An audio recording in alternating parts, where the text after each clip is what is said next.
Guys, welcome back to my channel. मैं सुजाता जौहरी आप लोगों का अपने यूट्यूब चैनल पे स्वागत करती हूँ।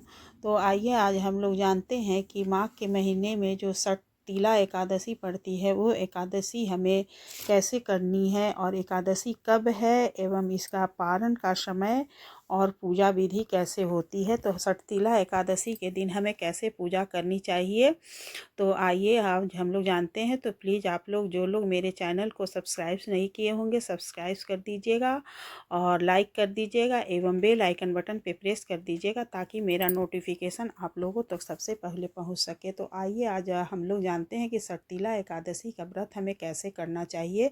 तो सबसे पहले हमें अपने पूजा रूम में या तो फिर आप जहाँ भी करती हैं तो उस दिन हमें सुबह से व्रत रहना है, नहा धोवा करके उसके बाद से हमें एक चौकी लगा लेना है और उसके ऊपर पीला कपड़ा बिछा देना है और पीला कपड़ा के ऊपर हमें तिल का आसन दे देना है, क्योंकि इस दिन तिल का ही ज़्यादा महत्व होता है माघ के महीने में। और तीला एकादशी के दिन तिल का ही महत्व है, तिल का ही भोग प्रसाद भी लगता है। तो हमें पहले चौकी लगा के कपड़ा बिछा लेना है, फिर हमें उस पर गणेश जी को और भगवान जी को स्थापित कर देना है। उसके बाद से हमें आपके घर में यदि लड्डू गोपाल जी हैं तो उन्हें भी आप तैयार करके इस तरह से बैठा दीजिएगा। लड्डू गोपाल जी को मैं स्नान करा चुकी हूँ, स्नान कराने के बाद उन्हें इस तरह से तैयार करके मैंने बैठा दिया है।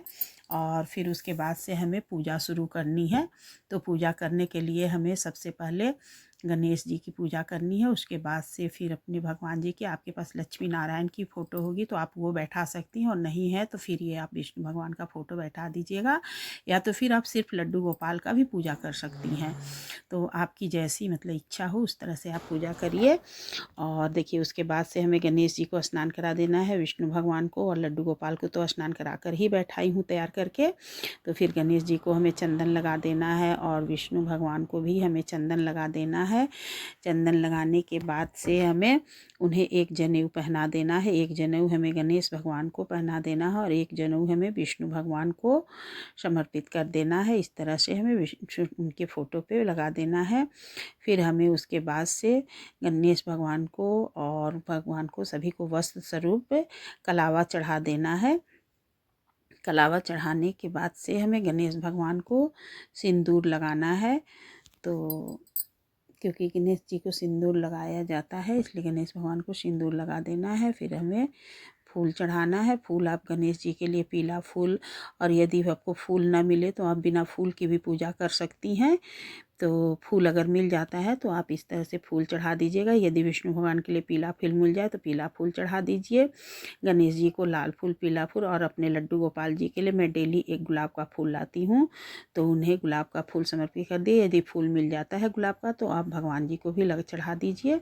उसके बाद से हमें एक दीपक जला देना है और दीपक जला करके हमें उन्हें फूल का आसन दे करके इस तरह से रख देना है। उसके बाद एक धूप बत्ती भी जला देना है और धूप बत्ती भी इस तरह से जला दीजिएगा। उसके बाद से हमें कुछ दक्षिणा स्वरूप पैसा चढ़ा देना है। आप अपने सामर्थ्य अनुसार दक्षिणा चढ़ा सकती हैं और इस दक्षिणे को दूसरे दिन हमें किसी ब्राह्मण को दान दे देना होता है। तो इस तरह से दक्षिणा चढ़ाने के बाद हमें भोग प्रसाद चढ़ाना है। तो भोग प्रसाद में तिल का ही प्रसाद चढ़ेगा। तो ये देखिए तिल का लड्डू इस तरह से गणेश जी के लिए अलग से भोग लगा दीजिए और फिर उसके बाद से एक प्लेट में गणेश जी के लिए भोग लगा दीजिए और एक प्लेट में आप लड्डू गोपाल जी का और विष्णु भगवान का भोग लगा दीजिए। इस तरह से हमें तिल का लड्डू या तो तिल से आप जो भी बना सकती हैं, पट्टी लड्डू, वो चीज़ बनाकर हमें तिल का ही लेकिन भोग लगाना है और तिल का ही इस दिन उपयोग करना है, क्योंकि एकादशी के दिन चावल का उपयोग नहीं किया जाता है। उसके बाद से हमें भगवान जी को जल पिला देना है, आचमनी कर देना है इस तरह से।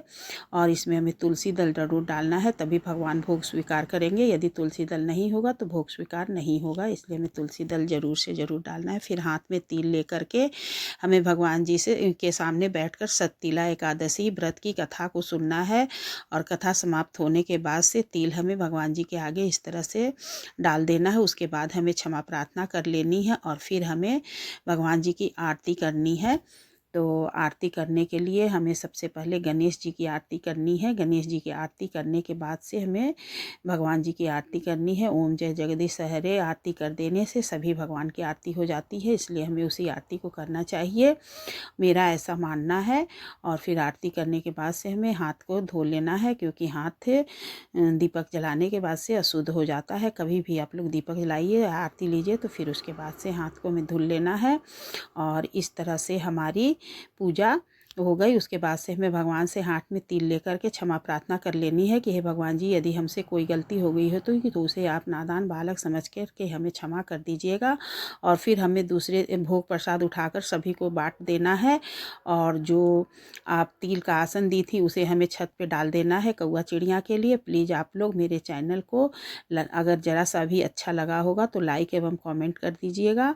और कमेंट बॉक्स में आप लोग श्री राधे कृष्ण ज़रूर से ज़रूर लिखिएगा। इस तरह से आप लोगों को मेरा वीडियो कैसा लगा प्लीज़ कमेंट करके हमें ज़रूर से बताइएगा। सभी को राधे।